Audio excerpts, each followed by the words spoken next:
Hey everyone, so your fourth question is match the following. Match the following are the questions that are generally asked in the NEET exam. So let's discuss the question. First, zygotine, pachytene, diplotene and diakinesis. These are four stages and we have to choose that what is happening in these stages. These four stages are prophase 1 of meiosis. Okay, but there are total 5 stages of prophase 1 of meiosis. The first one is liptotene. In Greek, liptotene is also known as liptonema, which means thread-like structures. In liptotene, there are chromosomes are arranged in thread-like structures. Then let's discuss second one, that is zygotene.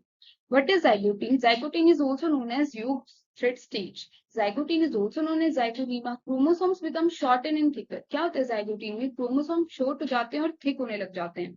So pairing of homologous chromosomes is known as synapsis और syndesis. इसमें क्या होता है? Synapsis देखने को मिलती है. Synapsis होता क्या है? Homologous chromosomes की pairing होती है, उसको बोलते हैं synapsis. अगर पेयरिंग नॉन होमोलोगस क्रोमोसोम्स की होती है तो उस प्रोसेस को बोलते हैं translocation. So a pair of homologous chromosomes lying together is called bivalent. जब homologous chromosome pairing करके एक साथ आते हैं तो उस chromosomes को क्या बोलते हैं? Bivalent chromosomes. Synaptonemal complex formed in between two homologous chromosomes. So क्या form होता है दो homologous chromosomes के बीच में? Synaptonemal complex form होता है. Pairing may occur in 3 ways. Pairing कितने तरीके से हो सकती है? 3 तरीके से. First, pro-terminal, procentric and random pairing. Pro terminal pairing कौन सी होती है? जब क्रोमोसोम्स एंड से पेयरिंग या टर्मिनल से पेयरिंग करने लग जाते हैं उसको बोलते हैं प्रो टर्मिनल पेयरिंग. जब प्रो सेंट्रिक कौन सी पेयरिंग होती है? जब सेंटर से पेयरिंग होती है क्रोमोसोम्स की. और रैंडम पेयरिंग कहीं से भी पेयरिंग हो जाते हैं. So let's discuss your second stage, that is pachytene. In pachynemia, the homologous chromosome become much more closely associated. इसमें क्या होता है? Chromosomes बहुत closely associated होते हैं. That is, it is known as synapses, जो कि हमने डिस्कस किया. Homologous chromosomes जब पेयर करते हैं एक दूसरे के टुगेदर पास आते हैं तो वो क्या होती है? सिनेप्सिस प्रोसेस होती है. तो synapse homologous pair of chromosome is called as tetrad. और ये जो synapsis होती है homologous chromosomes की, tetrad इसको बोलते हैं tetrad because it consists of 4 chromatids. Tetrad क्यों बोला इसको? क्योंकि इसके अंदर कितने क्रोमेटिड्स होते हैं? 4 क्रोमेटिड्स होते हैं. देखो, these are basically non sister chromatids and these are sister chromatids.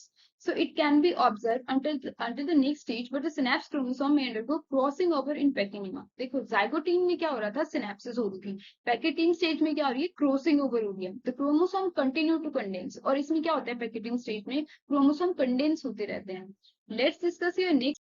So your next stage is diplotene. Diplotene is also known as double stage. Homologous chromosomes start separating called disjunction. Diplotene में क्या होता है? Homologous chromosomes separate होने लग जाते हैं और इसी प्रोसेस को क्या बोलते हैं? Disjunction. Separation will not take place at chiasmata. लेकिन जो separation है chromosomes की वो chiasmata से नहीं होगी. Chiasmata होता क्या है? These are clearly visible as X shape. X shape का होता है और ये वो साइट होती है मेनली जहाँ पे homologous chromosomes की pairing होती है. तो chiasmata are the sites where the crossing over occur during pachytene. ये वो साइट होती है जहां पे क्रॉसिंग ओवर होती है पैकेटीन स्टेज में. Chiasmata help in holding homologous chromosomes. Chiasmata में होते कौन से क्रोमोसोम्स हैं? Basically homologous chromosome. So let's discuss your next stage, that is diakinesis. What is happening in diakinesis? Chromosome condense further during the diakinesis.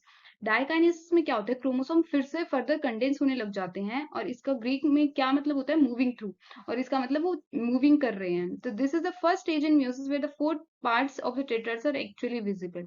This is the first stage of meiosis in which जो 4 tetrad होते हैं वो clearly visible होते हैं.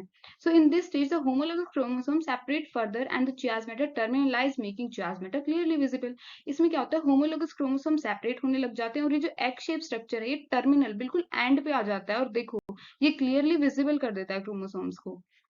So if we discuss the question, what is happening in zygotine? Synapses. Pachytene में क्या हो रहा था? Crossing over. Liptotene में क्या हो रही थी? Chiasmata दिख रही थी और diakinesis में terminalization हो रहा था finally. So if we move to the options, so A का कौन सा ऑप्शन है? फोर्थ, B का थर्ड, C का सेकेंड एंड D का finally first. I hope you all understand that what is happening in these stages. Thank you.